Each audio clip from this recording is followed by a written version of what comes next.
I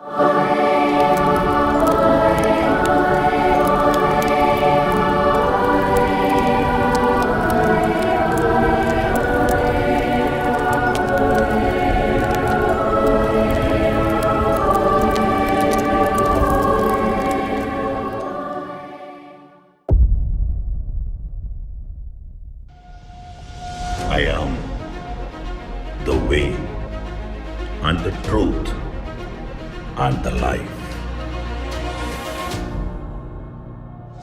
No one comes to the Father but by me. John chapter 14 verse 6.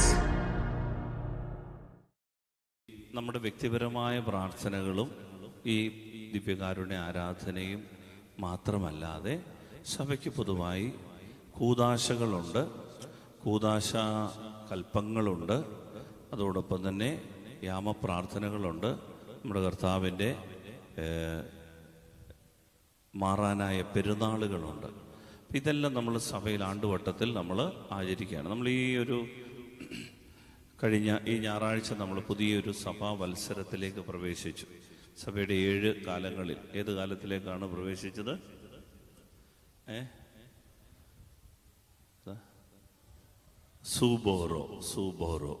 സൂബോറോ കാലമെന്ന് പറഞ്ഞാൽ എന്താണ്? വചനിപ്പ് കാലം എന്ന് പറഞ്ഞാൽ നമ്മുടെ കർത്താവിൻ്റെ മംഗളവാർത്ത മാതാവിന് നൽകപ്പെട്ടു. ഗബ്രിയേൽ ദൂതൻ വന്ന് അറിയിപ്പുകൾ നൽകുന്ന, അത് സക്കറിയായ്ക്ക് നൽകി, അത് സ്നാപകയോഹന്നാൻ്റെ ജനനത്തെക്കുറിച്ച്, അങ്ങനെ അറിയിപ്പുകൾ നൽകുന്ന ഒരു കാലമാണ്. ഇത് കഴിഞ്ഞിട്ടാണ് എൽദ കാലം അഥവാ ക്രിസ്മസ് കാലം. Hallelujah, hallelujah, hallelujah, hallelujah. സ്നേഹമുള്ളവരെ, നമ്മൾ ഈ സഭയുടെ ആരാധനാ മത്സരത്തിൽ അതനുസരിച്ച് നമ്മുടെ ജീവിതത്തിൽ ഒരു ടൈം ടേബിൾ നമ്മൾ ഫോളോ ചെയ്താൽ, അതായത് നമ്മൾ വരുന്നിടത്ത് വെച്ച് കണ്ട് പ്രാർത്ഥിച്ചു പോകുന്ന ഒരു സിസ്റ്റം അല്ല നമുക്കൊരു ടൈം ടേബിൾ, നമുക്കൊരു സിസ്റ്റം ജീവിതത്തിലുണ്ടാകണം. Hallelujah, hallelujah. അതായത് നമ്മൾ ഇപ്പം അവിടോട്ട് പോയപ്പോൾ ഒരു കുരിശടി കണ്ടു, എന്നാ ഒന്ന് കയറിയേക്കാൻ പ്രാർത്ഥിച്ചു, 10 രൂപ ഇട്ടു, പോയി. അടുത്ത ദിവസം അത് കണ്ടില്ല, തീർന്നു. വേറൊരു ദിവസം നമ്മൾ പോകുമ്പോഴാണ് എല്ലാവരും അവിടെ പോകുന്നു, ഭയങ്കര പ്രാർത്ഥനയാണ് അവിടെ, എല്ലാവരും കൂടെ അങ്ങോട്ട് പോയി, അത് കഴിഞ്ഞ് തീർന്നു. എങ്ങനെ പോകുമ്പോൾ നമ്മുടെ ആത്മീയ ജീവിതത്തിൽ കാണുമ്പോൾ കാണുന്ന ഒരു ആത്മീയതയൊക്കെ ഉണ്ടെന്ന് തോന്നും, പക്ഷേ ഒരു ഉറപ്പുള്ള, ഒരു ദൃഢതയുള്ള ആത്മീയത നമുക്കുണ്ടാവില്ല. അതിനാണ് സഭയുടെ ആരാധനാക്രമം നമ്മൾ അനുധാവനം ചെയ്യണം എന്ന് പറയുന്നത്. Hallelujah, hallelujah. നിങ്ങൾക്ക് ക്ഷീണമാണെന്ന് തോന്നുന്നു. Hallelujah, hallelujah. അപ്പോൾ ഇന്ന് നമ്മൾ കുറേ കാര്യങ്ങൾ അതുമായി ബന്ധപ്പെട്ടുകൊണ്ട് ദിവസങ്ങളിൽ ധ്യാനിക്കുന്നുണ്ട്. യൂട്യൂബിലൊക്കെ അതിൻ്റെ ക്ലാസ്സുകൾ കിടപ്പുണ്ട്. ഇത് എനിക്ക് തോന്നുന്നു 6-ാമത്തെയോ 5-ാമത്തെ ക്ലാസ്സാണ്, 6-ാമത്തെ ക്ലാസ്സാണെന്ന് തോന്നുന്നു. അതായത് ഇന്ന് നമ്മൾ ധ്യാനിക്കുന്നത് ഈ ദേവാലയത്തിൽ ഈ ആരാധനാക്രമത്തിന് പറ്റുന്ന ഒരു ക്രമീകരണമാണ് നമ്മുടെ ദേവാലയത്തിൽ ദൈവം നമുക്ക് തന്നിരിക്കുന്നത്. ദേവാലയങ്ങൾ, നമ്മുടെ ഈ പരിശുദ്ധ മദ്ബഹ, അൾത്താര.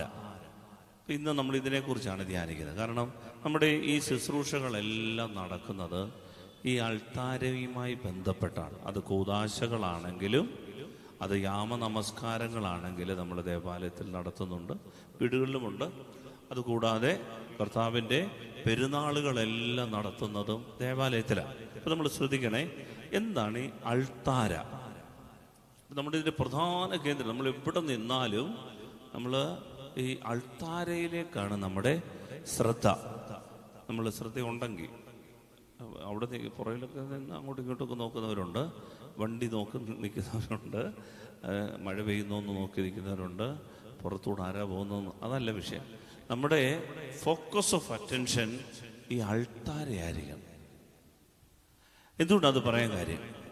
നമ്മളിത് പറയാൻ കാര്യം, ഇത് ബൈബിളിൽ നമുക്ക് പറഞ്ഞു തന്നിട്ടുള്ള, പിതാക്കന്മാർ മതബോധന ഗ്രന്ഥത്തിൽ പറഞ്ഞു തന്നിട്ടുള്ള, നമുക്ക് കാലങ്ങളായി നമ്മുടെ മാതാപിതാക്കൾ ഈ ബലിപീഠത്തിങ്കിലേക്ക് കൊണ്ടുവന്ന് നമ്മളെ ചേർത്ത് വെച്ചിട്ടുള്ള ഒരു യാഥാർത്ഥ്യമായതുകൊണ്ട് നമ്മൾ വചനബന്ധിതമായതുകൊണ്ട് തിരുവചനത്തിൽ യേശു ക്രിസ്തു ഇതിനെക്കുറിച്ച് പറഞ്ഞിട്ടുള്ളത് കൊണ്ട് ഈ ബലിപീഠത്തെക്കുറിച്ച് മദ്ബഹായെക്കുറിച്ചും ഒന്ന് നമുക്കൊന്ന് ചിന്തിക്കാം. ആരാധനാക്രമ മത്സരത്തിൽ നമ്മൾ ഇന്ന് എന്തുകൊണ്ടാണ് ഈ കൂദാശകളും എന്തുകൊണ്ടാണ് ഈ ആരാധനാക്രമവും എന്നൊക്കെ നമ്മൾ ചിന്തിച്ചു വരികയാണ്. അതിൻ്റെ കൂട്ടത്തിൽ ഇന്ന് നമ്മൾ ധ്യാനിക്കുന്നത് ഈ മദ്ബഹായെക്കുറിച്ചാണ്.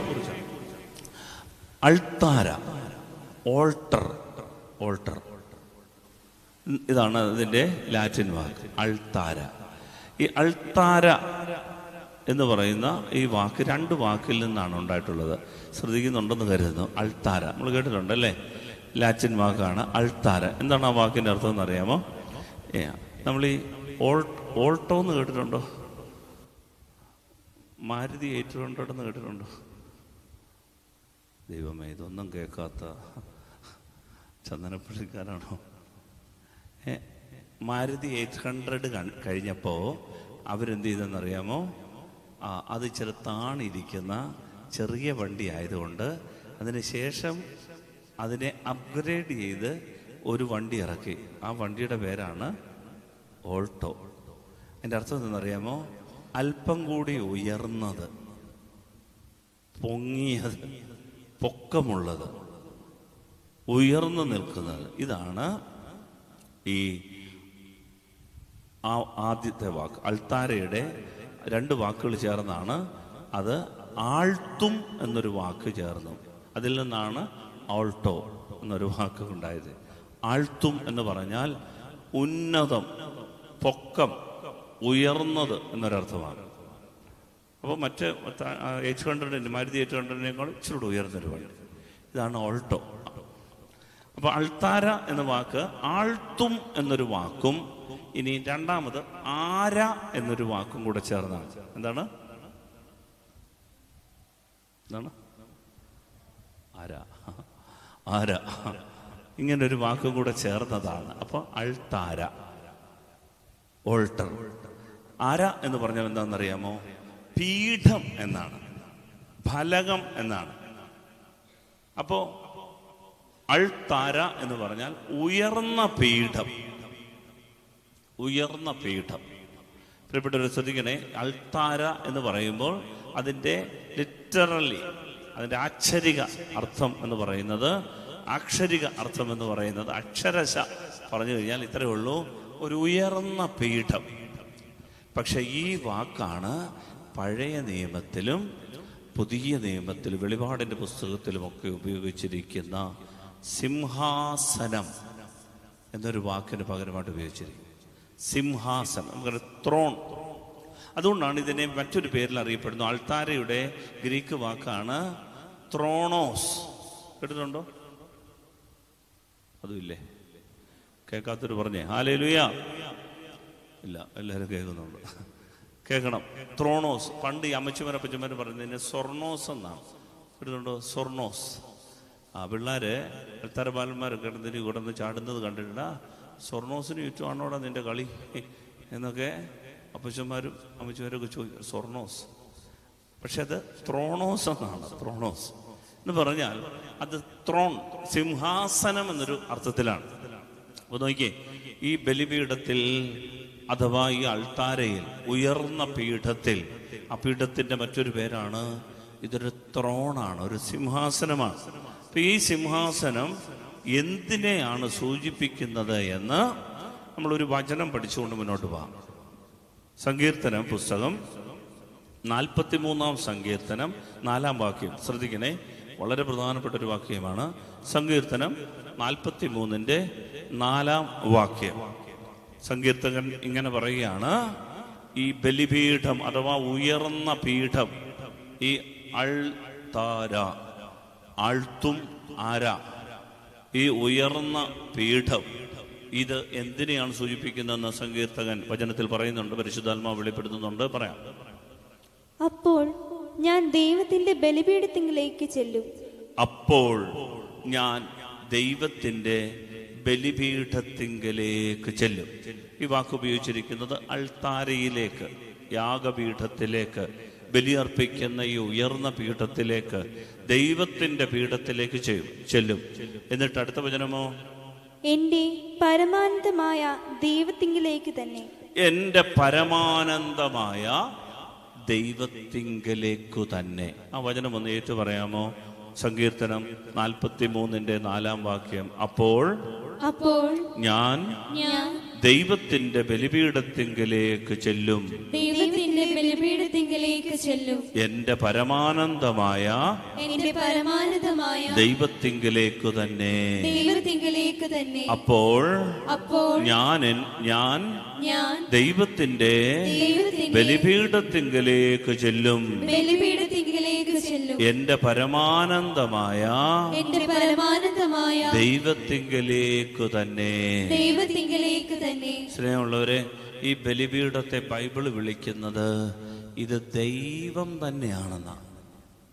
ദൈവം എഴുന്നള്ളി വന്നിരിക്കുന്ന സിംഹാസനമാണ്, ഉയർന്ന പീഠമാണ്. ഏത്? ഈ അൾത്താര, ഈ ബലിപീഠം. ഇതിൻ്റെ മുൻപിലൂടെ നമ്മൾ 100 മീറ്റർ ഓട്ടം നടത്തുമ്പോൾ, ഇതിന് മുമ്പിലൂടെ പല വിചാരങ്ങളിൽ നടക്കുമ്പോൾ, എൻ്റെ പ്രിയപ്പെട്ട മക്കളെ ശ്രദ്ധിക്കണമേ.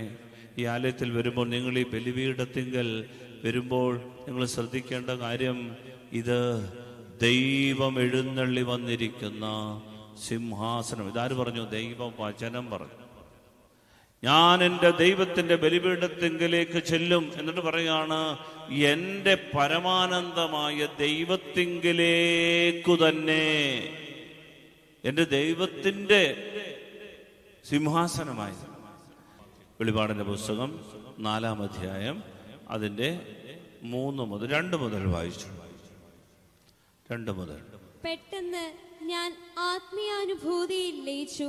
അതായത് വെളിപാട് കിട്ടിയ, ശ്രദ്ധിക്കണേ, വെളിപാട് കിട്ടിയ ഈ യോഹന്നാൻ ശ്ലീഹ ഇങ്ങനെ പറയാണ്, അപ്പോൾ ഞാൻ ഒരു ആത്മീയ അനുഭൂതിയിൽ ലയിച്ചു. അതായത് യോഹന്നാൻ ശ്ലീഹയ്ക്ക് സ്വർഗത്തിലെ ആരാധന ദൈവം കാണിച്ചു കൊടുക്കുക. ഈ സ്വർഗത്തിന്റെ രഹസ്യങ്ങളെല്ലാം ഇങ്ങനെ തിരശ്ശീലയിട്ട് മൂടിയിരിക്കുകയാണ്. കർത്താവ് ആ തിരശ്ശീലയുടെ ഒരു കോൺ ഇങ്ങനെ പൊക്കി കാണിച്ചു. അപ്പോൾ യോഹന്നാൻ ശ്ലീഹ ഭൂമിയിൽ നിന്ന് കാണുന്ന കാഴ്ചയാണ് വെളിപാടിന്റെ പുസ്തകത്തിലെ ദർശനങ്ങൾ മുഴുവൻ. അപ്പോ 4-ാം അധ്യായം 1-ാം വാക്യത്തിൽ ഇതാണ് പറയുന്നത്, ഇതിനുശേഷം സ്വർഗത്തിൽ ഒരു തുറന്ന വാതിൽ ഞാൻ കണ്ടു. കാഹളധ്വനി പോലെ ഞാൻ ആദ്യം കേട്ട സ്വരം എന്നോട് പറഞ്ഞു, ഇങ്ങോട്ട് കയറി വരൂ, ഇനിയും സംഭവിക്കേണ്ടവ നിനക്ക് ഞാൻ കാണിച്ചു തരാം. പ്രിയപ്പെട്ടവരെ, സ്വർഗത്തിൽ നടക്കുന്ന ആരാധനകള് യോഹന്നാൻ ശ്ലീഹായ്ക്ക് ദൈവം കാണിച്ചു കൊടുക്കുകയാണ്. മോനെ, എൻ്റെ സഭയോട് പറയണം, ഇവിടെ നീ ഒരു ആരാധന നടത്തുമ്പോൾ, ഇവിടെ ഒരു കുർബാന നടത്തുമ്പോൾ, ഇവിടെ ഒരു കൂദാശ നടത്തുമ്പോൾ സ്വർഗത്തിൽ എന്താ നടക്കുന്നതെന്ന് നീ ജനത്തോട് പറയണം. അതേ ബലി, ആ ഏക ബലി, ഒരിക്കൽ മാത്രം അർപ്പിച്ച ബലി നിത്യമായി ആരാധനയായി സ്വർഗത്തിൽ നടക്കുന്നുണ്ട്. ഈ കാഴ്ച കാണിച്ചു കൊടുത്തിട്ട് പറയാണ്, വാ, ഞാൻ നിനക്ക് കാണിച്ചു തരാം. പെട്ടെന്ന് ഞാൻ ആത്മീയ അനുഭൂതിയിൽ ലയിച്ചു. അതാ സ്വർഗത്തിൽ ഒരു സിംഹാസനം ഒരുക്കപ്പെട്ടിരിക്കുന്നു. എന്തൊരുക്കപ്പെട്ടു? സിംഹാസനം. ഓൾട്ടർ, ആ വാക്ക് ഉപയോഗിച്ചത്. ആൾത്തും ആര, അൾത്താര, ഒരുക്കപ്പെട്ടിരിക്കുന്നു എന്ന് പറഞ്ഞാൽ സ്വർഗത്തിൽ ഇതാ ഒരു ഉയർന്ന പീഠം, ഒരു സിംഹാസനമാണ്. ത്രോണോസ്. പ്രിയപ്പെട്ടവര് ശ്രദ്ധിക്കണേ. എന്നിട്ട് പറയാണ്, ഈ സിംഹാസനത്തിൽ, അടുത്ത വചനം, സിംഹാസനത്തിൽ ഒരുവൻ ഇരിക്കുന്നു. സിംഹാസനത്തിൽ ഒരുവൻ ഇരിക്കുന്നു. അടുത്ത വചനം, സിംഹാസനസ്ഥൻ കാഴ്ചയിൽ സൂര്യകാന്തം പോലെയും മാണിക്യം പോലെയും ആയിരുന്നു. സിംഹാസനത്തിന് ചുറ്റും മരതകം പോലെയുള്ള ഒരു മഴവില്ലും കാണപ്പെട്ടു. പ്രിയപ്പെട്ടവരെ, ഇത് മദ്ബഹായുടെ കാഴ്ചയാണ്. ഈ അൾത്താര, അതുകൊണ്ടാണ് ഇങ്ങനെ മനോഹരം, മഴവില്ല് പോലുള്ള ഇങ്ങനെ ഉണ്ടോ. നമ്മുടെ സജീച്ചൻ ഇത്ര മനോഹരമായിട്ടാണ് നമുക്ക് വേണ്ടി ഇതൊക്കെ ചെയ്തു തന്നേന്ന് നോക്കി. മഴവില്ല് പോലുള്ള മനോഹരമായ കാഴ്ചകൾ. ഹല്ലേലൂയ. ഒരു സന്തോഷം. ഇതൊക്കെ കണ്ടാലും നിങ്ങൾ ഇങ്ങനെ ഇരിക്കുന്നെന്ന് പറഞ്ഞാൽ ഇനി എവിടെ പോയാലും സന്തോഷം വരിക. ഹല്ലേലൂയ. സന്തോഷത്തോടെ കരങ്ങളൊന്ന് ഉയർത്തി പറഞ്ഞേ ഹല്ലേലൂയ. സിംഹാസനസ്ഥൻ എന്നാണ് ഈ സിംഹാസനത്തിൽ, ഈ ഉയർന്ന പീഠത്തിലിരിക്കുന്നവനെ വെളിപാട് എഴുതിയ യോഹന്നാൻ ശ്ലീഹ പറയുന്നത് സിംഹാസനസ്ഥൻ എന്നാണ്. എന്ന് പറഞ്ഞാൽ ഈ അൾത്താരയിൽ ഇരിക്കുന്നവൻ ദൈവമാണ്. അവൻ കാഴ്ചയിൽ സൂര്യകാന്തം പോലെ, ഞാൻ കണ്ടിട്ടില്ല സൂര്യകാന്തം, അതുകൊണ്ട് എങ്ങനെ ഇരിക്കുന്നത് എനിക്ക് പറയാൻ പറ്റില്ല. പക്ഷേ ഈ സൂര്യകാന്തം എന്നൊക്കെ വളരെ തേജസ്സുള്ള ഒരു രൂപം ഇങ്ങനെ ഇരിക്കുകയാണ്. സ്നേഹമുള്ളവരെ, നമ്മൾ ഇവിടെ നിൽക്കുമ്പോൾ ഈ ബലിപീഠത്തെങ്കിൽ നമ്മുടെ കർത്താവ് ദൈവികാരൻ്റെ ഈശോ എഴുന്നള്ളി വരിക്കുമ്പോൾ ചിലരൊക്കെ അകക്കണ്ണുകൾ കൊണ്ട് ഇത് കാണുന്നുണ്ട്. ചിലർക്കൊക്കെ ദൈവം അതിനുള്ള കൃപയൊക്കെ കൊടുക്കുന്നുണ്ട്. പക്ഷപാതം ഉള്ളതുകൊണ്ടല്ല, ബാക്കിയുള്ളവർ പല വിചാരത്തിൽ നിൽക്കുന്നതുകൊണ്ട്, താല്പര്യമില്ലാത്തതുകൊണ്ട്, ചോദിക്കാത്തതുകൊണ്ടും ഒക്കെയാണ്. അങ്ങനെ ഒരു കാഴ്ച, ആത്മാവിൻ്റെ ഒരു കാഴ്ച, എൻ്റെ പ്രിയപ്പെട്ടവരെ, ആത്മാവിൽ ലയിച്ച് നിന്നൊരു കാഴ്ചയൊക്കെ കാണാൻ ദൈവം സഹായിക്കും. ഈ അൾത്താരയെ വിലമതിച്ചാൽ, ഇത് അവന്റെ സിംഹാസനമാണെന്ന് ബോധ്യപ്പെട്ടാൽ ഈ സിംഹാസനത്തിൽ ദൈവമുണ്ട് എന്ന് ഇവിടെ പറഞ്ഞു, ദൈവവചനത്തിൽ പറഞ്ഞു, തിരുവചനമാണ് പഠിപ്പിക്കുന്നത്. 4-ാം വാക്യം, ആ സിംഹാസനത്തിന് ചുറ്റും 24 സിംഹാസനങ്ങൾ. അതുകൊണ്ടാണ് നമ്മള് ഈ ബലിപീഠത്തിന് ചുറ്റുമൊക്കെ ഇങ്ങനെ തിരുമേനിമാർക്കൊക്കെ ഇങ്ങനെ കസേരയൊക്കെ ഇടും. സ്ഥലപരിമിതികൾ കൊണ്ടൊക്കെ നമ്മൾ അങ്ങോട്ടും ഇങ്ങോട്ടും മാറ്റിയിടും. പക്ഷേ പിതാക്കന്മാർ വന്നാൽ, കഴിഞ്ഞ പ്രാവശ്യം നമ്മൾ ലെബനോനിലെ പാത്രിയർക്കീസ് നമ്മളെ സന്ദർശിച്ചു, അന്ത്യോക്യൻ പാത്രിയർക്കീസ്. അപ്പോൾ അദ്ദേഹത്തിൻ്റെ കൂടെ വന്ന ബിഷപ്പുമാരൊക്കെ ഇവിടെ വന്നപ്പോൾ നമ്മൾ അവർക്ക് ഇങ്ങനെ വലിയ സിംഹാസനങ്ങൾ ഇങ്ങനെ നിരത്തിയിട്ട് കൊടുത്തു. ഇതായി നമ്മളെ ദേവാലയത്തിൽ മദ്ബഹായ്ക്ക് ബലിപീഠത്തിന് ചുറ്റും ഈ കസേരകളൊക്കെ ഇങ്ങനെ ഇടുന്നതിൻ്റെ കാര്യം. നിങ്ങൾ ലത്തീൻ പള്ളിയിൽ പോയി കഴിഞ്ഞാൽ ബലിപീഠത്തിന് ബാക്കി വലിയ കസേരകൾ, അവിടെയാണ് ഇരുന്ന് ശ്രേഷ്ഠന്മാരിരിക്കുന്ന സിംഹാസന കസേര. ഇതിൻ്റെ അർത്ഥം എന്താണെന്നറിയാം. കത്തോലിക്ക സഭ പള്ളി ഡിസൈൻ ചെയ്യുമ്പോൾ, മദ്ബഹ ഡിസൈൻ ചെയ്യുമ്പോൾ, വെളിപാട് പുസ്തകത്തിൽ പറഞ്ഞിട്ടുള്ള, ദൈവവചനത്തിൽ പറഞ്ഞിട്ടുള്ള കാര്യങ്ങൾ അതുപോലെയാണ് ഡിസൈൻ ചെയ്തിട്ടുള്ളത്. ഇത് മനസ്സിലാകാതെ ചിലരൊക്കെ പറയും അവർ വിഗ്രഹാരാധകരാ. അവരുടെ പുസ്തകത്തിൽ എഴുതിയിരിക്കുന്ന ബൈബിളിലെ കാര്യങ്ങൾ അതുപോലെയാണ്. ദൈവത്തിന്റെ മനസ്സറിഞ്ഞ് വചനം അതുപോലെയാണ് പ്രിയപ്പെട്ടവരെ നമ്മൾ ആരാധനാക്രമത്തിൽ ഉൾച്ചേർത്തിരിക്കുന്നത്. എന്നിട്ട് ആ സിംഹാസനത്തിന് ചുറ്റും 24 സിംഹാസനങ്ങൾ. 5-ാം വാക്യം, സിംഹാസനത്തിൽ നിന്ന് മിന്നൽ പിണരുകളും ശബ്ദങ്ങളും ഇടിമുഴക്കങ്ങളും പുറപ്പെടുന്നു. അതായത് ദൈവത്തിന്റെ സാന്നിധ്യത്തെ അറിയിക്കുന്നതാണ്. ഈ സിംഹാസനത്തിൽ നിന്ന് പുറപ്പെടുന്നത്. അതുകൊണ്ടാണ് നമ്മൾ പാടുന്നത്, തീയല്ലോ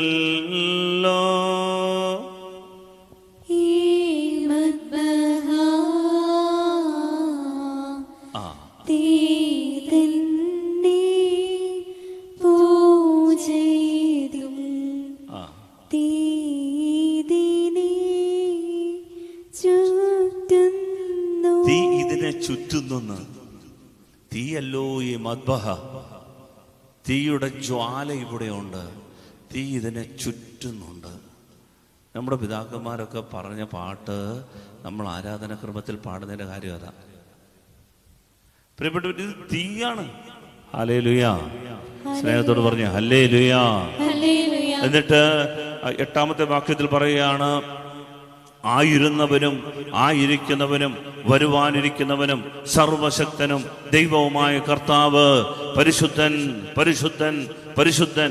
ഈ ബലിപീഠത്തിന് ചുറ്റും നിന്നുകൊണ്ട് ഈ ശ്രേഷ്ഠന്മാരും ഈ ജീവികളും ഒക്കെ ഇങ്ങനെ പാടി പാടി പാടി ദൈവത്തിന് സ്തുതിയും ബഹുമാനവും മഹത്വവും നൽകിക്കൊണ്ടിരിക്കുകയാണ്.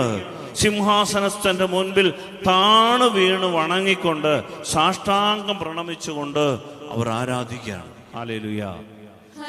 അപ്പൊ ഈ സിംഹാസനം അഥവാ ഓൾട്ടർ, ഉയർന്ന പീഠം, സിംഹാസനം, ബൈബിളിന്റെ ഭാഷയില് ഇത് ദൈവം എഴുന്നള്ളി വന്നിരിക്കുന്ന, ദൈവമാസനസ്ഥനായ ഒരു സ്പേസാണ്. അതുകൊണ്ട് എൻ്റെ പ്രിയപ്പെട്ടവർ, അതുകൊണ്ടാണ് ഈ ബലിപീഠത്തിങ്കൽ നമ്മൾ അഷഡുകളൊന്നും കൊണ്ട് വെക്കരുതെന്നും ഈ ബലിപീഠം വിശുദ്ധമായി സൂക്ഷിക്കണമെന്നും ഈ ബലിപീഠത്തിലെ തുണികളൊക്കെ വൃത്തിയായിട്ട് സൂക്ഷിക്കണമെന്നും ഇതെല്ലാം വളരെ പ്രധാനപ്പെട്ടതാണ്. ഈ ബലിപീഠം സിംഹാസനം. അതുകൊണ്ടാണ് catechism of the Catholic church, കത്തോലിക്ക സഭയുടെ മതബോധനത്തിൽ 1383 ഖണ്ഡികയിൽ വായിക്കാമോ? 1383 ഖണ്ഡിക സഭ വളരെ വ്യക്തമായിട്ട് പഠിപ്പിക്കുകയാണ്, മക്കളെ എന്താണ് ഈ ബലിപീഠം. 1383 അതിന്റെ ഹെഡിങ് അൾത്താര എന്ന അല്ലേ? വായിച്ചു. കുർബാനയുടെ ആഘോഷത്തിൽ സഭ അൾത്താരയ്ക്ക് ചുറ്റും സമ്മേളിക്കുന്നു. കുർബാനയുടെ ആഘോഷത്തിൽ സഭ എന്ന് പറയുന്നത് നമ്മൾ എവിടെ? അൾത്താരയ്ക്ക് ചുറ്റും സമ്മേളിക്കുന്നു. അടുത്ത വചനം. അൾത്താര ഒരേ രഹസ്യത്തിന്റെ 2 വശങ്ങളെ പ്രതിനിധീകരിക്കുന്നു. ശ്രദ്ധിക്കണേ, ഈ അൾത്താര, ഈ ഉയർന്ന പീഠം സഭ പഠിപ്പിക്കുകയാണ് 2 കാര്യങ്ങളാണ് നമ്മളുടെ മനസ്സിലേക്ക് കൊണ്ടുവരേണ്ടത്. ഈ അൾത്താര എന്ന് കേൾക്കുമ്പോൾ, കുർബാനയ്ക്ക് വന്ന് ഈ ബലിപീഠത്തെങ്കിലേക്ക് നോക്കുമ്പോൾ, ഈ വിശുദ്ധമായ മദ്ബഹ ഒരു ത്രോണോസാണ്, ഉയർന്ന പീഠമാണ്, അതിൽ സിംഹാസനസ്ഥനായ എൻ്റെ ദൈവമാണ് ഇരിക്കുന്നത് എന്ന് പറഞ്ഞിട്ട് പറയാണ് ഇവിടെ 2 കാര്യങ്ങളാണ്. ഒന്ന് ബലിയുടെ അൾത്താരയും കർത്താവിന്റെ വിരുന്നുമേശയും. ശ്രദ്ധിക്കണേ മക്കളെ, ഈ ബലിപീഠം 2 ലക്ഷ്യങ്ങളാണുള്ളത്. ഒന്ന്, ഇവിടെ ഒരു ബലി നടന്നു. ഇവിടെ 33 വയസ്സുള്ള ഒരു ചെറുപ്പക്കാരന്റെ ബലിത്തറയാണിത്. അവൻ പിടഞ്ഞു മരിച്ചവന്റെ ചോര വീണ് മുങ്ങിയ ഒരു പീഠമാണിത്. സ്നേഹമുള്ളവരെ, ഈ ബോധ്യം ഒരിക്കലും വിട്ടുപോകരുത്. ഈ ബലിയുടെ മഹാത്മ്യം, എനിക്ക് വേണ്ടി മനുഷ്യനായി, എനിക്ക് വേണ്ടി ജീവിച്ച്, എനിക്ക് വേണ്ടി മരിച്ച എൻ്റെ കർത്താവിൻ്റെ കാൽവരിയുടെ യാഗപീഠമാണിത്. ഇതൊരു ബലിത്തറയാണ്. ഒന്നാമത്തെ ചിന്ത, ഇവിടെ നടക്കുന്നത് ഒരു നാടകമല്ല, ഇവിടെ നടക്കുന്നത് ഒരു ബാലയല്ല, ഒരു നൃത്താവിഷ്കാരമല്ല, ഇവിടെ നടക്കുന്ന ഒരു ചടങ്ങല്ല, ഇവിടെ നടക്കുന്നത് ജീവനുള്ള ദൈവത്തിന്റെ ബലിയാണ്. ഹല്ലേലൂയ. സ്നേഹത്തോട് പറഞ്ഞു ഹല്ലേലൂയ. എന്നിട്ട് രണ്ടാമത്തത് കർത്താവിന്റെ വിരുന്നുമേശ. എന്നിട്ട് അവൻ ഈ ബലിയിൽ തൻ്റെ ശരീരം ഭക്ഷണമാക്കിയിട്ട് നമ്മളെ ക്ഷണിക്കുകയാണ്, മക്കളെ വാ, ഈ വിരുന്നുമേശയിൽ നിന്ന് ഭക്ഷിക്കുക. അതുകൊണ്ടാണ് നമ്മൾ ഈ 2 സ്പീഷീസിലും എന്ന് പറഞ്ഞാൽ ഈ അപ്പവും വീഞ്ഞും യേശു ക്രിസ്തുവിന്റെ ശരീരം എന്ന് പറഞ്ഞാൽ, ഞാൻ പറഞ്ഞു അത് ഒരു അസ്ഥികഷണത്തിൽ തൂങ്ങിക്കിടക്കുന്ന മാംസമല്ല, ഇതെന്റെ ശരീരമാണെന്ന് പറഞ്ഞാൽ എൻ്റെ അർത്ഥം എൻ്റെ ആളത്വമാണ്, എൻ്റെ പേഴ്സണാലിറ്റിയാണ്, ഇത് ഞാനാണ്. അവനെ തന്നെ മുറിച്ചു തരികയാണ്, വിളമ്പി തരികയാണ്. ഇതെന്റെ രക്തമെന്ന് പറയുമ്പോൾ ചുവന്ന ഒരു ദ്രാവകമല്ല, മറിച്ച് ഇതെന്റെ പ്രാണനാണ്, ജീവനാണ്. ഇതാണ് വിളമ്പിത്തരുന്നത്. ഇതൊരു വിരുന്നുമേശയും കൂടിയാണ്. ഈ വിരുന്നുമേശ അവനെ തന്നെ, ദൈവം നമുക്ക് അവനെ തന്നെ വിളമ്പിത്തരുന്ന മേശ കൂടിയാണ്. ഹല്ലേലൂയ. ഇതാണ് സഭ നമ്മെ പഠിപ്പിക്കുന്നത്. എന്നിട്ട് വായിച്ചു വരാം, അതും കൂടെ തുടർന്ന് വായിക്കാം. ക്രൈസ്തവ ബലിപീഠം ക്രിസ്തുവിന്റെ തന്നെ പ്രതീകമായതിനാൽ ഇത് എത്രയും വാസ്തവമാണ്. ഇത് വളരെ പ്രധാനപ്പെട്ട ഒരു കാര്യമാണ്. സഭ പഠിപ്പിക്കുന്നത് ഈ ബലിപീഠം എന്ന് പറയുന്നത് ക്രിസ്തുവിന്റെ പ്രതീകമാണ്. മക്കളെ, ഇത് ഒരു മേശയല്ല. പലർക്കും ഇതൊരു തിരുവത്താഴ മേശയാണെന്നും, പലർക്കും ഇത് ഒരു വെള്ളത്തുണി വിരിച്ച് എവിടെയെങ്കിലും പോയി പ്രാർത്ഥിച്ചാൽ മതി, അങ്ങനെയല്ല. ഇത് കർത്താവിന്റെ ബലിപീഠമാണെന്ന് പറയാൻ കാര്യം എന്താണെന്നറിയാമോ?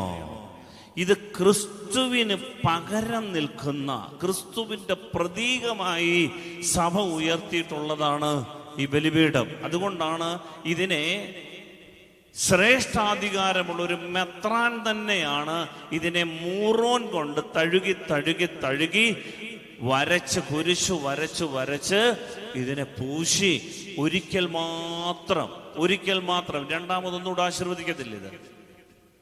ഇത് വെഞ്ചരിപ്പല്ല, ഇത് കൊന്ത വെഞ്ചരിച്ച് തരുന്ന കണക്ക് ഒരു വെഞ്ചരിപ്പ് കർമ്മമല്ല. ഇത് ഒരു വൈദികനും ഇത് ചെയ്യാൻ പറ്റുന്നില്ല. ഇത് ശ്രേഷ്ഠാധികാരമുള്ള കർത്താവിന്റെ കൈവപ്പ് നേരിട്ട് കിട്ടിയിട്ടുള്ള അപ്പോസ്തലന്മാരുടെ പിന്തുടർച്ചയുള്ള പിതാക്കന്മാർ, മെത്രാന്മാർ അതിനെ ആശീർവദിച്ചുകൊണ്ട് ഒരിക്കൽ മാത്രം അതിനെ വെഞ്ചരിച്ച് തരും. അത് ആശീർവദിച്ച് കൂദാശ ചെയ്തു തരും. വെഞ്ചരിപ്പല്ല, കൂദാശ ചെയ്തു തരും, വിശുദ്ധീകരിച്ചു തരും. സ്നേഹമുള്ളവരെ, എന്നിട്ട് കാരണം എന്താണെന്നറിയാമോ? പിന്നീട് ഇത് ക്രിസ്തുവിന്റെ പ്രതീകമാണ്.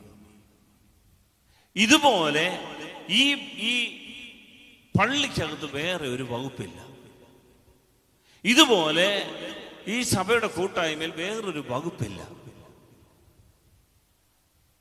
അത്ര പ്രധാനപ്പെട്ടതാണ് നമുക്ക് ഈ അൾത്താര. ഹല്ലേലൂയ. അതുകൊണ്ടാണ് വൈദികൻ വിശുദ്ധ ബലിക്ക് മുമ്പും പിൻപും ഇതിന് 3 തവണ ചുംബിക്കും ഈ ബലിപീഠത്തെ. എന്താണെന്നറിയാമോ? അതുകൊണ്ടാണ് ഇവിടെ നമ്മൾ ഈ അൾത്താരയിൽ 3 കഷണങ്ങളായി 3 ഭാഗങ്ങളായി ചിത്തോല തയ്ച്ചിട്ടിരിക്കുന്നത്.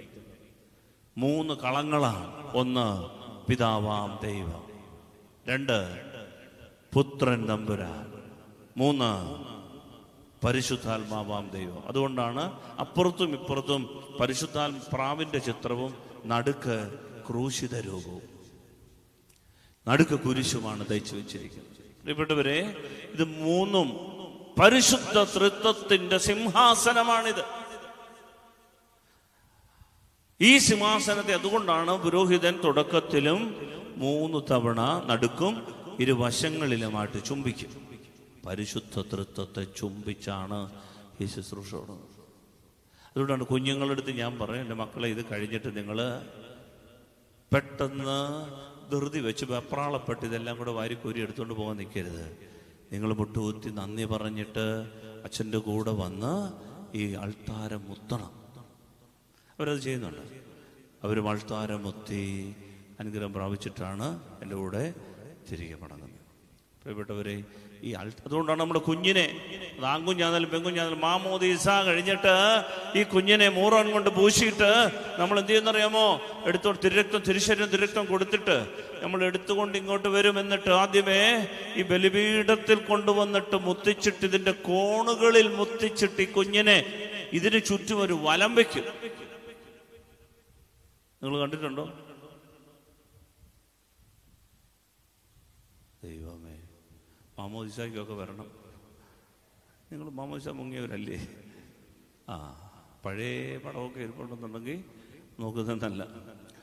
ഇങ്ങനെ ഈ കോണുകളിൽ മുത്തിച്ചിട്ട് നടുക്ക് കൊണ്ടുവന്നിട്ട് ഈ കുഞ്ഞിനെ ബലിപീഠത്തിൽ വെച്ചൊന്ന് മുത്തിച്ചിട്ടാണ് കൊണ്ടുവന്ന് ഈ തലത്തൊട്ടപ്പൻ്റെ തലത്തൊട്ട അമ്മയുടെ കയ്യിലോട്ട് കൊടുക്കുന്നത്. പള്ളിക്ക് സ്ഥലമില്ലാത്തതുകൊണ്ട് തിരിച്ചു തരിക, വളർത്തി എത്തിച്ചിട്ടെങ്കിൽ തിരിച്ചു തരണം. പ്രിയപ്പെട്ടവരെ, ഇതെന്താണെന്നറിയാമോ? ഈ ബലിപീഠത്തിന് ചുറ്റും, ഈ ത്രോണോസിന് ചുറ്റും, നിന്റെ സിംഹാസനസ്ഥനായ ദൈവത്തിന്റെ ബലിപീഠത്തിന് ചുറ്റും ഈ കുഞ്ഞിനെ ഒന്ന് മുത്തിച്ച് വലം വെച്ച് മുട്ടിച്ച് കൊണ്ട് തരുമ്പോ ഉറപ്പാണ്, ഇനി ഈ കുഞ്ഞ് ബോധപൂർവം എനിക്ക് നിന്നെ വേണ്ട എന്ന് പറഞ്ഞെങ്കിൽ മാത്രമേ ഈ ദൈവത്തിന് ഈ കുഞ്ഞിനെ കളയാൻ പറ്റൂ. ഇല്ലെങ്കിലുണ്ടല്ലോ, മരണം വരെ ഈ കുഞ്ഞിന്റെ മേൽ ഒരു മുദ്രയുണ്ടാകും. വിശ്വസിച്ച് പറ ഹല്ലേലൂയ, ഹല്ലേലൂയ, ഹല്ലേലൂയ. പ്രിയപ്പെട്ടവരെ, ഇതാണ് ഈ ബലിപീഠത്തിന്റെ ശക്തി. അതുകൊണ്ടാണ് ഇതിലെ വേറെ സാധനങ്ങളൊന്നും കൊണ്ട് വെക്കാൻ ദയവായിട്ട് ചെയ്യരുതെന്ന് പറയും. ഇതിൽ ബലിപീഠത്തിൽ വെക്കേണ്ട സാധനങ്ങൾ മാത്രമേ വെക്കാം. ഒരു കാര്യവും ഇതെ കൊണ്ട് വെക്കാൻ അനുവദിക്കുകയില്ല. അത്ര പരിശുദ്ധമാണ്. എൻ്റെ അടുത്ത് പ്രായമായ ഒരു ചേട്ടൻ ചോദിച്ചു, കുറേ നാളായി, പണ്ട് അൾത്താരബാലിനായിരുന്നു, കുറച്ച് നാളായി ബ്രേക്കാ, അച്ഛൻ്റെ തലയൊക്കെ ഒന്ന് കൈവച്ചേ, എനിക്ക് ആ ബലിപീഠത്തിലൊന്ന് മുത്താൻ ഒരു കൊതിയുണ്ട് അച്ഛൻ. ഞാൻ പറഞ്ഞു വരാൻ പറഞ്ഞു. തലയെ കൈവച്ച് പ്രാർത്ഥിച്ച് ഒരു വന്നിട്ട് ബലിപീഠത്തിങ്കൽ വീണ് മുത്തി. ചിലരൊക്കെ വന്നിട്ട് സാഷ്ടാംഗ പ്രണാമം ചെയ്ത് കിടന്ന് പ്രാർത്ഥിക്കുന്നത് ഞാൻ കണ്ടിട്ടുണ്ട്. പ്രിയപ്പെട്ടവരെ, അത്ര പ്രധാനപ്പെട്ടതാണ് ഈ ബലിപീഠം. ഹല്ലേലൂയ. അതുകൊണ്ടാണ് ഇത് ക്രിസ്തുവിന്റെ പ്രതീകമാണെന്നാണ് പറയുക. ക്രിസ്തുവിന്റെ പ്രതീകമാണ്. അതുകൊണ്ട് നമ്മള് ഈ പ്രിമിയോൻ സെദർ, ഒന്നാമത്തെ സെദറായി കുർബാനയ്ക്കിടയ്ക്ക് പ്രാർത്ഥിക്കുന്ന ഒരു പ്രാർത്ഥനയുണ്ട്. ഈറന്മാരിൽ നിന്നും മാലാഖമാരിൽ നിന്നും മറഞ്ഞിരിക്കുന്ന പിതാവായ ദൈവമേ, നിന്റെ മുൻപാകെയും സ്നേഹപൂർവം ലോകത്തിൽ പ്രത്യക്ഷപ്പെട്ട നിന്റെ പുത്രന്റെ മുൻപാകെയും ആവാസത്താൽ ലോകത്തിന് പാപവിമോചനം നൽകിയ നിന്റെ പരിശുദ്ധ റൂഹായുടെ മുൻപാകെയും, അടുത്തത്, നിന്റെ ദൈവത്വം ഉദ്ഘോഷിക്കപ്പെടുകയും പരിശുദ്ധ ത്രിത്വം അധിവസിക്കുകയും ചെയ്യുന്ന നിന്റെ വിശുദ്ധ ബലിപീഠത്തിന്റെ മുൻപാകെയും ഈ ബലി ഞങ്ങൾ സമർപ്പിക്കുന്നു. പരിശുദ്ധ ത്രിത്വം അധിവസിക്കുന്ന സിംഹാസനമാണ്. വിശ്വസിക്കുന്നവർ പറ ഹല്ലേലൂയ. സ്നേഹത്തോട് പറഞ്ഞേ ഹല്ലേലൂയ, ഹല്ലേലൂയ. പ്രിയപ്പെട്ടവരെ, ഇത് ക്രിസ്തുവിന്റെ പ്രതീകമാണെന്ന് പറഞ്ഞു. 5-ാമത്തെ സദറായിൽ ഇങ്ങനെ പ്രാർത്ഥിക്കുന്നുണ്ട്: ഞങ്ങളുടെ മിശിഹാ തമ്പുരാനെ, യഥാർത്ഥ പ്രധാന ആചാര്യനും പാപപരിഹാര ബലിയും ആത്മീയ ബലിപീഠവുമായ നീ.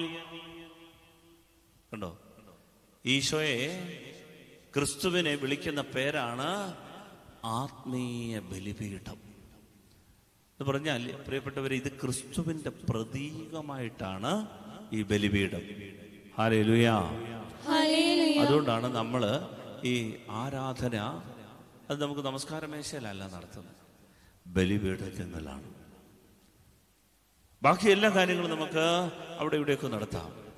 പക്ഷേ യേശു ക്രിസ്തുവിന്റെ പ്രതീകമായുള്ള ഈ ബലിപീഠം, ഈ ബലിപീഠത്തിന്റെ മുമ്പിൽ അതുകൊണ്ട് വേറെ പരിപാടികളൊന്നും പാടില്ല എന്ന് സഭ പറയുന്നതിന്റെ കാര്യം.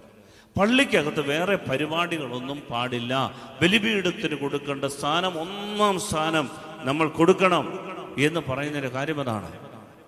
ബലിപീഠം. വീണ്ടും നമ്മൾ ഈ 15-ാമത്തെ സദറായിൽ നമ്മൾ ഇങ്ങനെ വായിക്കുന്നുണ്ട്: തന്റെ പൗരോഹിത്യത്തിന് കാലയളവില്ലാത്ത നിത്യപ്രധാനാചാര്യനും ആചാര്യ ശുശ്രൂഷ നടത്തുന്നവനും അവയെ സ്വീകരിക്കുന്നവനും കൊല്ലപ്പെട്ടിട്ടും ജീവിച്ചിരിക്കുന്നവനും നിർമ്മല സമാധാനയാഗങ്ങളുടെ ബലിപീഠവുമായ കർത്താവിനു സ്തുതി. കണ്ടോ, നിർമ്മല സമാധാനയാഗങ്ങളുടെ ബലിപീഠമായ ആര്? കർത്താവ്. കർത്താവിനെ വിളിക്കുന്ന പേരാണ് ബലിപീഠം. അങ്ങനെയെങ്കിൽ പ്രിയപ്പെട്ടവർ, ഈ അൾത്താര, ഓൾട്ടർ എന്ന് പറയുന്നത്, ഈ ഉയർന്ന പീഠം, കർത്താവിൻ്റെ സിംഹാസനമാണ്, അവിടുത്തെ വിരുന്നുമേശയാണ്, അവൻ്റെ ബലിപീഠമാണ്, അത് അവൻ്റെ പ്രതീകമാണ്, ക്രിസ്തുവിൻ്റെ പ്രതീകമാണ്. അതുകൊണ്ടാണ് ഇത് ഇത് ഇത് ഇത് അവൻ്റെ ഭക്ഷണമേശയാണ്, അവൻ്റെ കബറിടമാണ്, അവൻ ഇവിടെ നിന്നാണ് ഉയർത്തെഴുന്നേറ്റത്. അതുകൊണ്ടാണ് ഈ കബറ്. ഇതിൻ്റെ പിന്നിൽ നിങ്ങൾ ശ്രദ്ധിച്ചിട്ടുണ്ടോ? ഇതിന് പിന്നിൽ ഒരു ഒരു ഒരു അലമാര പോലൊരു സാധനമുണ്ട്. പണ്ട് നമ്മുടെ ഈ കബർ അടക്കിയിരിക്കുന്നത് ഇതിനകത്തായിരുന്നു. നമ്മുടെ കബറടക്ക ശുശ്രൂഷ നടത്തുന്നത്, നമ്മുടെ കർത്താവിൻ്റെ കബറടക്ക ശുശ്രൂഷ നടത്തി കൊണ്ടുപോയി അടക്കം ചെയ്യുന്നതിനകത്തായിരുന്നു. ഇപ്പോഴിത് കബറടക്കുന്നത് വെള്ളിയാഴ്ച വിശുദ്ധ കുർബാനയില്ല, ദുഃഖ വെള്ളിയാഴ്ച മലങ്കരക്രമം അനുസരിച്ച് അന്നേ ദിവസം കബറടക്കുന്നത് ഈ ബലിപീഠത്തിലാണ്. ഇത് അവൻ്റെ കബറാണ്. ഉത്ഥാന ഞായറാഴ്ച. അതുകൊണ്ടാണ് വിശുദ്ധ കുർബാന നമ്മൾ നടത്തുന്നതിന് മുൻപ് ഉയർപ്പ് ശുശ്രൂഷ നടത്തുമ്പോൾ ഈ ഉയർപ്പിന്റെ ശുശ്രൂഷ ഈ അൾത്താരയുടെ മുമ്പിൽ നിന്നുകൊണ്ട് അവനെ ഉയർത്തി, കർത്താവ് സത്യമായി ഉയർത്തെഴുന്നേറ്റ്. ഇത് അവൻ്റെ ഉയർപ്പിന്റെ സ്പേസാണ്, ഇടമാണ്, അവൻ്റെ ഖബറാണ്, അവൻ്റെ വിരുന്നുമേശയാണ്, ഇത് അവൻ്റെ എല്ലാമാണ്. അവന്റെ ചങ്ക് തുടിക്കുന്ന സ്ഥലമാണ് ഇതെന്റെ പ്രിയപ്പെട്ടവരെ. അവന്റെ ജീവൻ പങ്കുവെച്ച് മുറിച്ചു തന്നത് സ്ഥലമായത്, ബലിത്തറയാണിത്. ഇവിടെയാണ് അവന്റെ രക്ഷാകരമായ പെസഹ രഹസ്യങ്ങളെല്ലാം നിറവേറണമെന്ന് അവൻ ആഗ്രഹിക്കുന്ന സ്ഥലം. ഈ സ്ഥലത്തെ മാനിച്ചാലുണ്ടല്ലോ, ഈ സ്ഥലത്തെ നീ മാനിച്ചാൽ നിന്നെ ദൈവം മാനിക്കും. കാരണം അവൻ അത്രമേൽ പ്രധാനപ്പെട്ട സ്ഥലമാണ് ഈ ബലിപീഠം. ഹല്ലേലൂയാ. സ്നേഹത്തോട് പറ ഹല്ലേലൂയാ, ഹല്ലേലൂയാ. അതുകൊണ്ടാണ് നമ്മുടെ കർത്താവ് പറഞ്ഞൊരു വചനം കൂടെ പറഞ്ഞുകൊണ്ട് നമുക്ക് നിർത്താം. മത്തായിയുടെ സുവിശേഷം 23 18 വാക്യം. നിങ്ങൾ പറയുന്നു, ഒരുവൻ ബലിപീഠത്തെ കൊണ്ട് ആണയിട്ടാൽ ഒന്നുമില്ല. കർത്താവ് പറയുന്നത്, ഈശോ പറയാണ്, നിയമജ്ഞരോട് പറയാണ്, നിയമജ്ഞരെ, ഫരീസേരെ, നിങ്ങൾ പറയുന്നു ഒരുവൻ ബലിപീഠത്തെ കൊണ്ട് ആണയിട്ടാൽ. ഒരാൾ പറയാണ്, ഞങ്ങളുടെ പള്ളിയിലെ അൾത്താരയാണ് സത്യം, അതിൽ വലിയ പ്രധാനപ്പെട്ട കാര്യമൊന്നുമില്ല, അപ്പൊ ബലിപീഠമാണ് സത്യം എന്ന് പറയുന്ന ആരെങ്കിലും പറഞ്ഞാൽ കർത്താവ് പറയാണ്, നിങ്ങളുടെ ഇടയിൽ അങ്ങനെ പറയുന്നുണ്ട്. നിയമജ്ഞരും ഫരീസേയരോട് പറയാണ്, നിങ്ങൾ പറയുന്നു ചിലർ ബലിപീഠത്തെ തൊട്ട് ആണയിട്ടാൽ കുഴപ്പമില്ല. എന്നാൽ ബലിപീഠത്തിലെ കാഴ്ച വസ്തുവിനെ കൊണ്ട് ആണയിട്ടാൽ അവൻ കടപ്പെട്ടവനാണ്. എന്നാ നിങ്ങൾ പറയും, എന്നാൽ അതിൽ അർപ്പിക്കുന്ന കാഴ്ച വസ്തു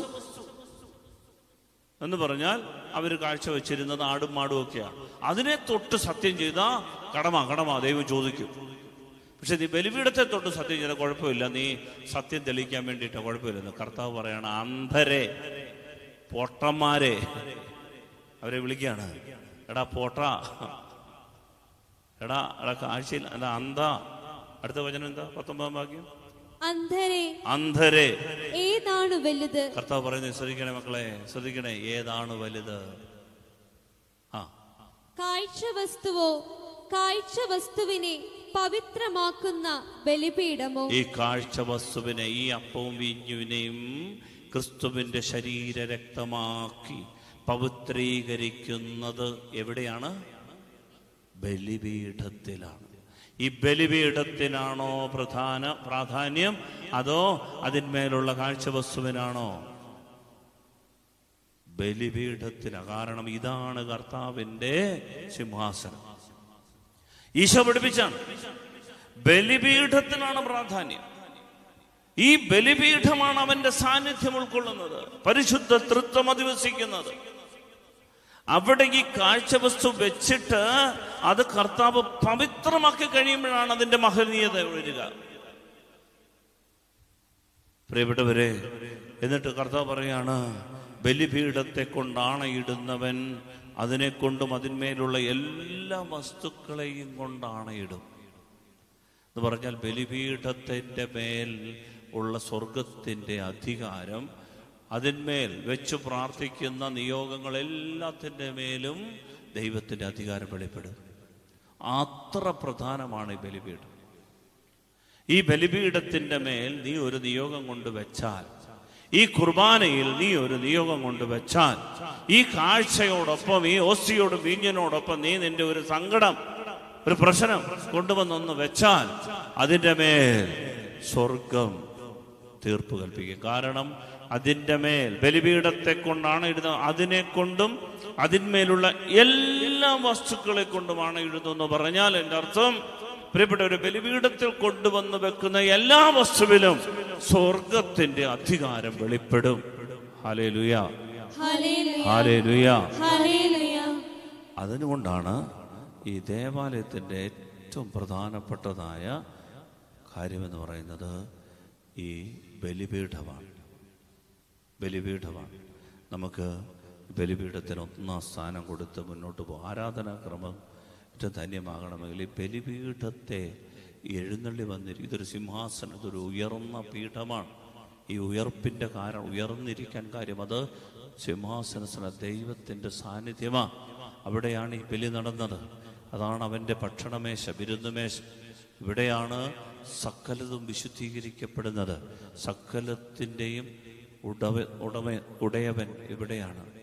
ഇവിടെ നിന്നാണ് എല്ലാ മിന്നൽ പിണരുകളും ഇടികളും ഇടിമുഴക്കങ്ങളും പുറപ്പെടുന്നത്. ഇവിടെ അതിന്റെ ശക്തിയെക്കുറിച്ചാണ് പറയുന്നത്. അതിന്റെ ഈ ത്രോണോസിന്റെ ഈ സ്വർണ്ണ സിംഹാസനത്തിന്റെ ശക്തിയെക്കുറിച്ചാണ് പറയുന്നത്.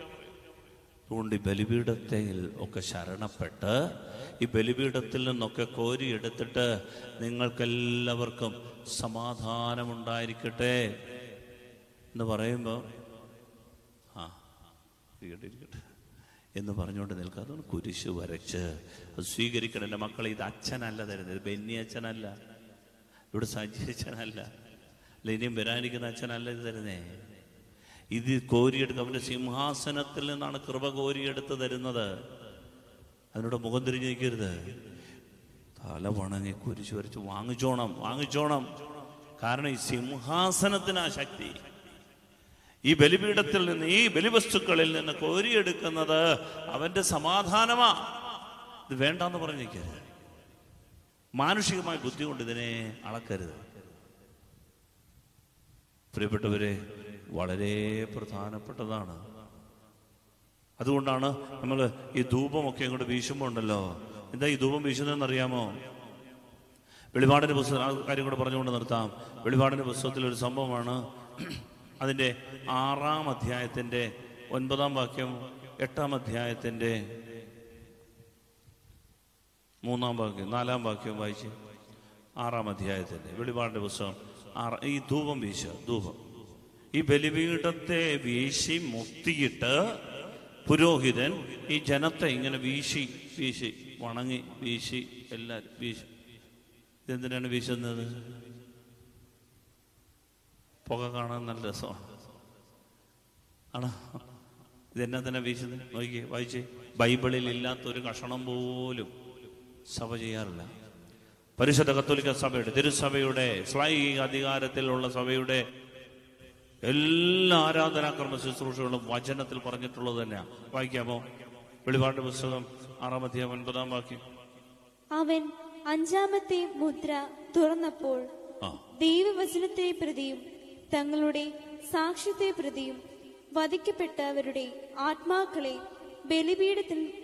ബലിപീഠത്തിന് കീഴിൽ ഞാൻ കണ്ടു. യോഹന്നാൻ ശ്ലീഹ ബലിപീഠത്തിന് കീഴിൽ കാണുന്ന ഒരു കാഴ്ചയാണ്. ബലിപീഠത്തിന് കീഴിൽ കാണുന്ന ഒരു കാഴ്ച. പണ്ട് നിങ്ങൾ ഈ കൊവേന്തകളിലൊക്കെ പോയാൽ മതി. പണ്ടത്തെ പഴയ പള്ളികളില് വിശുദ്ധരുടെ തിരുശേഷിപ്പുകള് ഒക്കെ അടക്കം ചെയ്തിരിക്കുന്നത് ബലിപീഠത്തിന് അടിയിലാണ്. അല്ലെ വിശുദ്ധരായി ജീവിച്ചിരുന്ന സന്യാസികളുടെ ഒക്കെ ഖബറിന്, കല്ലറയ്ക്ക് മീതെയാണ് അവരുടെ പള്ളി, അവരുടെ ചാപ്പൽ എന്ന് പറയുന്നത്. ഈ ബലിപീഠം എടുത്തിരിക്കുന്നതിന് അവരുടെ കല്ലറയുടെ അടിയിലാണ് അവരുടെ മൃതശരീരം വെച്ചിട്ടിരിക്കുന്നത്. എന്താണെന്നറിയാമോ? ഈ വചനമാണ്. ദൈവവചനത്തെ പ്രതിയും തങ്ങളുടെ സാക്ഷ്യത്തെ പ്രതിയും വധിക്കപ്പെട്ടവരുടെ ആത്മാക്കളെ ബലിപീഠത്തിന്റെ കീഴിൽ ഞാൻ കണ്ടു. തിരുശേഷിപ്പുകൾ. അതുകൊണ്ടാണ് ഈ ബലിപീഠത്തിന്റെ അടിയിൽ വെക്കുന്ന ഒരു പാരമ്പര്യം നമുക്കുണ്ട്. ബലിപീഠത്തിന്റെ അടിയിൽ. എന്നിട്ട് 8-ാം അധ്യായത്തിന്റെ 3-4 വാക്യം കൂടെ വായിച്ച് 5. മറ്റൊരു ദൂതൻ സ്വർണം കൊണ്ടുള്ള ഒരു ധൂപ കലശവുമായി ബലിപീഠത്തിന് മുൻപിൽ വന്നു നിന്നു. ഒരു ദൂതൻ. അപ്പൊ ഈ കാണുകയാണ്, സ്വർഗത്തിലെ ആരാധന കാണുകയാണ്. സ്വർഗത്തിൽ നടക്കുന്ന ആരാധന അതുപോലെ ഭൂമിയിൽ നടത്താൻ വേണ്ടിയിട്ടാണ് ദൈവവചനം. ഈ സ്വർഗത്തിലെ ആരാധനയുടെ റെപ്ലിക്ക അതുപോലെ ഇവിടെ സഭ ആചരിക്കുകയാണ്. മറ്റൊരു ദൂതൻ സ്വർണം കൊണ്ടുള്ള ധൂപകലശവുമായി ബലിപീഠത്തിന് മുമ്പിൽ വന്നു നിന്നു. അതാണ് സ്വർണ്ണ ധൂപക്കുറ്റി. സ്വർണ്ണ പെയിന്റ് അടിച്ചല്ല, സ്വർണം പൂശിയത് സ്വർണ്ണ ധൂപക്കുറ്റി. എന്നിട്ട് ആ ധൂപക്കുറ്റി കൊണ്ടുവന്നു നിന്നു. സിംഹാസനത്തിന്റെ മുൻപിലുള്ള ബലിപീഠത്തിന്മേൽ എല്ലാ വിശുദ്ധരുടെയും പ്രാർത്ഥനയോടൊപ്പം അർപ്പിക്കാനായി ധാരാളം പരിമളദ്രവ്യം അവന് നൽകപ്പെട്ടു. ശ്രദ്ധിക്കണേ മക്കളെ, ഈ ബലിപീഠത്തിന്റെ അടിയിൽ വെച്ചിരിക്കുന്ന തിരുശേഷിപ്പുകളിൽ നിന്ന്, വിശുദ്ധരുടെ ഈ തിരുശേഷിപ്പുകളിൽ നിന്ന്, അസ്ഥികളിൽ നിന്ന് ഉയരുന്ന ഒരു പ്രാർത്ഥനയുണ്ട്. ഈ പ്രാർത്ഥനയോടൊപ്പം ഈ ധൂപവും ഉയരാൻ വേണ്ടി ഈ ധൂപക്കുറ്റിയിൽ കുന്തിരിക്കം, പരിമള ദ്രവ്യം അവന് നൽകപ്പെട്ടു. ദൂതന്റെ കയ്യിൽ നിന്ന് പരിമളദ്രവ്യങ്ങളുടെ ധൂപം വിശുദ്ധരുടെ പ്രാർത്ഥനകളോടൊപ്പം ദൈവസന്നിധിയിലേക്ക് ഉയർത്തപ്പെട്ടു. അതുകൊണ്ടാണ് കുർബാനയുടെ ഇടയിൽ നമ്മൾ കുക്കിലിയോൻ പാടുന്നത്. നിന്നാൾ സ്തുതിയൊടു രാജമകൾ. അതങ്ങോട്ട് പാടുമ്പോ ധൂപം വീശും. നയവാൻ വന്ന പോലെ തളിർത്തിടുമേ ഹല്ലേലൂയ. വളരുമവൻ ലബനോൻ കാരകിൽ പോൽ. ഇടുമ്പോ ധൂപം വീശുമ്പോ എന്റെ പ്രിയപ്പെട്ടവരെ, ഈ ധൂപം നമ്മുടെ അടുത്തേക്കൊക്കെ നോക്കി ശുശ്രൂഷയല്ലേ വലിയ വീശുമ്പോ ഉണ്ടല്ലോ. എന്റെ പ്രിയപ്പെട്ടവരെ, ബലിപീഠത്തിൽ നിന്ന് ഉയരുന്ന വിശുദ്ധരുടെ പ്രാർത്ഥനകൾ. അന്നേരം നമ്മളതിന് പേരുത്തമ്പി ദളവാ നിൽക്കുന്ന കണക്കെ നിൽക്കരുത്. നമ്മൾ ഇത് സ്വീകരിക്കണം. സിമ്പിൾ സ്പിരിച്വാലിറ്റിയാ, പക്ഷെ ഇത് വചനമാണ്. ആരാധനാക്രമത്തിന്റെ പ്രിയപ്പെട്ട മക്കളെ, ഇത് സ്വീകരിക്കുമ്പോ ഉണ്ടല്ലോ, നിന്റെ കണ്ണുനീര്, ദുരിതം, വേദന ഒരിക്കലും രക്ഷപ്പെടില്ല. നീ എഴുതിത്തള്ളിയ വിഷയങ്ങൾ അറിയുന്ന ഈ വിശുദ്ധന്റെ മധ്യസ്ഥ പ്രാർത്ഥന. ചില ബന്ധുക്കൂസ് സമുദായങ്ങളൊക്കെ പറയും മധ്യസ്ഥ പ്രാർത്ഥനയൊന്നും വേണ്ട, അവരുടെ ബൈബിളിൽ എഴുതിയിരിക്കുന്ന കാര്യമാ വിശുദ്ധരുടെ പ്രാർത്ഥനകളോടൊപ്പം ഈ ധൂപവും ഉയർന്നെന്ന്. വിശുദ്ധരുടെ മധ്യസ്ഥം വേണമെന്ന്. അതുകൊണ്ടാണ് ഈ ആരാധനാക്രമത്തിൽ എന്റെ പ്രിയപ്പെട്ടവരെ വിശുദ്ധരുടെ പ്രാർത്ഥനകളോടൊപ്പം ഇതിനെ ഉയർത്തുന്നത്. ബലിപീഠത്തിൽ നിന്ന് ഇത് ഉയരുന്നത് കൊണ്ട് ഉറപ്പാണ് സ്വർഗം ഇതിനുത്തരം തരും. പ്രിയപ്പെട്ടവരെ, അതുകൊണ്ട് ഈ ബലിപീഠത്തിങ്കിൽ നിന്ന് ഉയരുന്ന പ്രാർത്ഥനകൾ, ധൂപം, ഇതൊക്കെ നമ്മൾ സ്വീകരിക്കണം. അത് ആരാധനയുടെ ഭാഗമാണ്. നമ്മളെ വിശുദ്ധീകരിക്കുന്ന, സ്വർഗത്തോട് ഏറ്റവും അടുത്ത് നിർത്തുന്ന, ഈ ബലിപീഠത്തോട് ബന്ധിപ്പിച്ചിട്ടിരിക്കുന്ന. ഞാൻ പലപ്പോഴും കുഞ്ഞുങ്ങളോട് പറയാം, എന്റെ പൊന്നു മക്കളെ, കുന്തിരിക്കപ്പുക ഏറ്റെടുത്തിട്ടുള്ള ഒരുത്തനും നഷ്ടപ്പെട്ടതായിട്ട് ഞാൻ കണ്ടിട്ടിരുന്നു. ഗൗരവത്തോടെ ഈ കുന്തിരിക്കപ്പുക, അതിന്റെ മണമേറ്റിട്ടുള്ള ഒരു കുഞ്ഞും നഷ്ടപ്പെട്ടു പോയില്ല. അതുകൊണ്ട് ഞാൻ പിള്ളേരെ എടുത്ത് പറയാം, മക്കളെ, അൾത്താരയിലൊക്കെ ഒന്ന് കയറി 1 വർഷമെങ്കിലും ശുശ്രൂഷ ചെയ്തിട്ട് നിങ്ങൾ പോകും. 1 വർഷം ശുശ്രൂഷ ചെയ്തിട്ട് പോകും. അതൊരു ഈ ബലിപീഠത്തിങ്കിലൊക്കെ മുദ്രയിട്ട് നെറ്റിമുട്ടിച്ചിട്ടുള്ള കുഞ്ഞുങ്ങളുണ്ടല്ലോ, നഷ്ടമാവില്ലെന്നേ. ഹല്ലേലൂയാ. സ്നേഹത്തോട് പറഞ്ഞേ ഹല്ലേലൂയാ. നമുക്ക് എഴുന്നേറ്റ് നിന്ന് ഈ അൾത്താരയിൽ നിന്ന് ദൈവം ഒരുക്കുന്ന വലിയ കൃപകൾ സ്വീകരിച്ചുകൊണ്ട് ആശീർവാദം സ്വീകരിക്കും.